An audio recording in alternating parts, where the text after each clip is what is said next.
This episode is about real-life superheroes who do things to make other people's lives a bit better. Someone on Reddit asked, "What is your wholesome little secret?" And here are the answers. My dad can't work anymore due to ill health. He receives a little money from the government, just enough to enable him to get by. One of his biggest passions, before he had to finish work, was building model railways. He has two, both are still unfinished. He had to stop working on them because he no longer had the money to continue. When I took over looking after his finances, I started to transfer some extra money from my wages into his bank account so he could start working on it again. I told him there had been a rise in his benefits, as I know he would never accept the money from me. It isn't much, but at least now he can buy himself 1 or 2 bits every month to keep himself busy and happy. Still brings tears to my eyes thinking about this simple act of kindness. I've never really used my Facebook account for a few different reasons. But a couple of years ago, a guy with the same first and last name as myself contacted me through Facebook Messenger. He lived several hundred miles away from me in a different state. He told me that my grandmother, who has dementia, had recently made a Facebook account and had mistaken added him, thinking he was me. She was upset because I had moved so far away without telling her. After failed attempts of explaining to her that she had messaged the wrong guy, he realized that she might have Alzheimer's. Instead of just ignoring her and forgetting about the confusion, he took the time to find me, her actual grandson, and let me know what was going on. He told her that he would be moving back soon and not to worry. But even more unbelievable is that that guy was kind enough to not ignore some random elderly woman and be brokenhearted. My mom works really stressful hours, so she thinks my dad is the one cleaning the house and doing all the laundry when really it's me. He thinks she's doing it, she thinks he's doing it. No one ever talks about it, but I don't take credit because it makes them more relaxed and happy with each other. A friend of mine was going through some rough times and needed a new phone, so I gave her my iPhone 4. She refused at first, but I said that I want it and it was just going to sit in a drawer anyway, when in fact I had paid outright for the phone, $600, and was talking to someone about buying it for $250. She was very grateful. I'd been saving a $100 bill in my wallet for months on end, waiting to use it. Every time I went to spend it, my gut said no. Every time I went to give it to a random panhandler, my gut said no. A few weeks ago, I saw a woman with her child on the side of the road asking for money for diapers and formula. She didn't have any of the hallmarks of a long-term homeless person or of a junkie. Just looked like a desperate mother in need. As I passed her, my gut just said, "It's time." So I stopped and gave her the 100. The look on her face when she realized the single bill I was giving her was $100 was priceless, and I'll never forget it. Best $100 I've ever spent. Only person I told was my girlfriend because she asked me why I always carry $100 bill on me that I never spent. So I told her when I finally let it go. Normally I wouldn't go bragging about it, but hey, if we're asking about wholesome secrets, I suppose this is an appropriate place to tell the story. I live in the country, and there are many old family graveyards. Farming families would have their own private graveyard with a dozen or more graves. As farmland was divided to make 1-acre, 5-acre plots for new houses, these graveyards were essentially abandoned. I adopted one near me, and I care for it by clearing brush, mowing, repairing the stone walls enclosing them, etc. I've reached an age when I think of my own end, and I hope that someone does the same for me. It doesn't take much, but it gives me a sense of bettering my surroundings.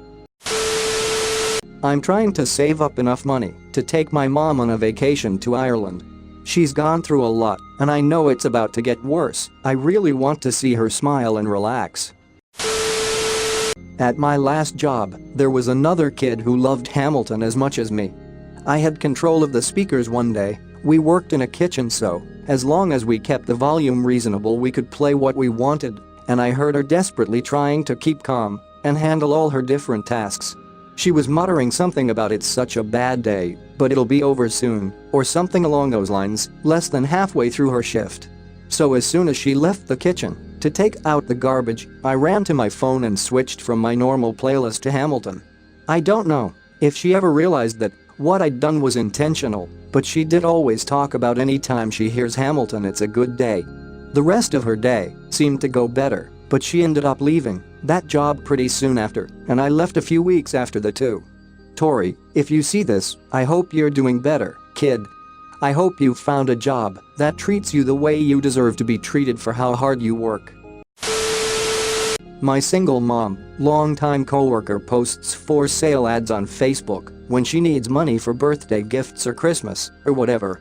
I give her $200 to $300 in ways that can't be traced back to me. I don't want her to ever feel like she owes me.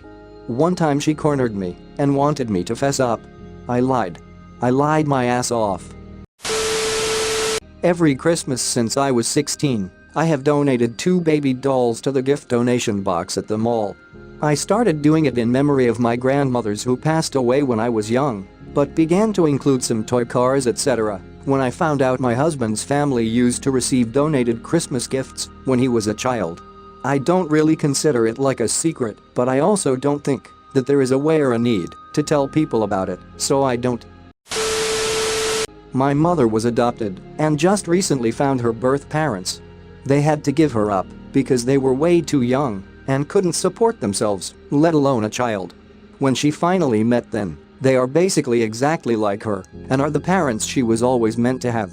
So, long story short, I've been finding any old photos I can of them and editing them into photos taken of our family around the same time so they can see what it would be look like if they stayed together. Like an alternate universe or something. I've been doing this for months. I planned on giving them all to her on Mother's Day. When I was growing up, my parents were quite poor. They kept a small stash of cash in a particular spot for emergencies. My grandfather used to come over while they were at work and sneak money into it. He would also bring a case of Coke or Pepsi and leave it on the counter quite openly. In case any of the neighbors mentioned seeing his car in our driveway, he would say, "Oh, I was just dropping off a case of soda as a treat." I caught him doing it one day when I was homesick. Fast forward 25 years.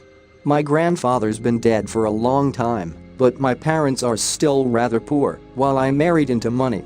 Every time they're working late, they ask if I can go over to let their dog out. While I'm there, with no witnesses, I carry on Grandpa's tradition. I think my dad might have caught on, but my mom still has no idea. I let people repeat things to me. I don't mind hearing something a second time. I also make eye contact with the softest speaker in a group because I know that everyone needs encouragement. Met a young guy who was wearing a sweater in the middle of a brutal winter. Didn't have money for a coat cause he just came to this country and didn't have a job yet. So I went to a store, bought a new coat, ripped all the tags off it, and shoved it into a bag with clothes my dad asked me to donate to Goodwill. Next day, I told him I am donating some of my father's clothes and see if there is anything in the bag that will fit him. He was insanely happy when he found the coat, tried it on, and then discovered that the pockets were sewn shut cause, well, it's a new coat. I tried to come up with some bullshit excuse like, my father never uses coat pockets. We are still friends years later.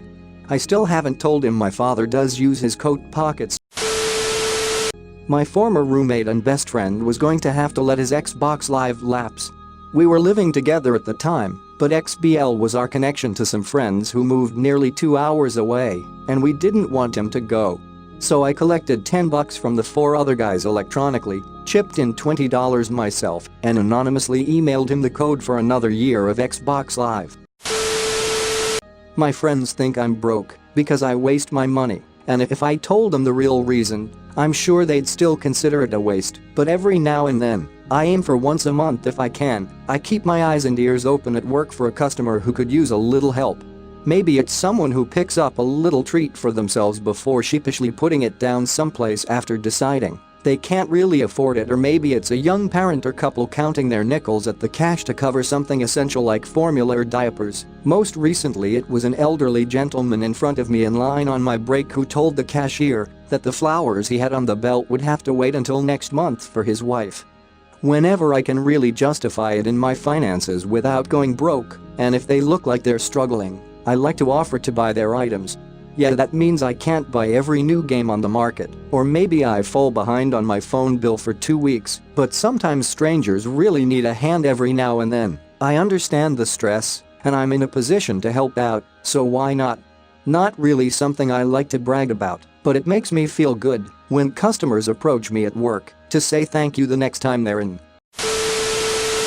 I live in a very rural area in Kentucky, and whenever I'm driving and see a possum that's been hit by a car, recent ones, not the ones that have been there a while, I always make sure to stop and check her pouch for any babies.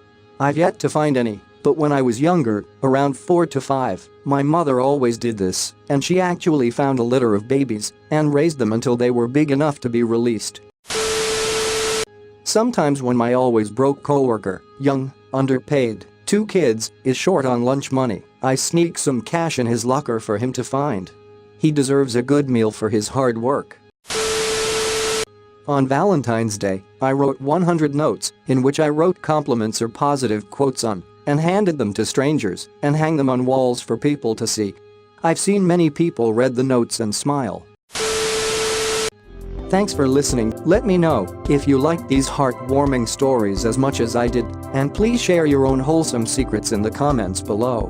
Don't forget to subscribe for more videos about humans and life. And remember, even little acts of kindness can make a big difference for other people.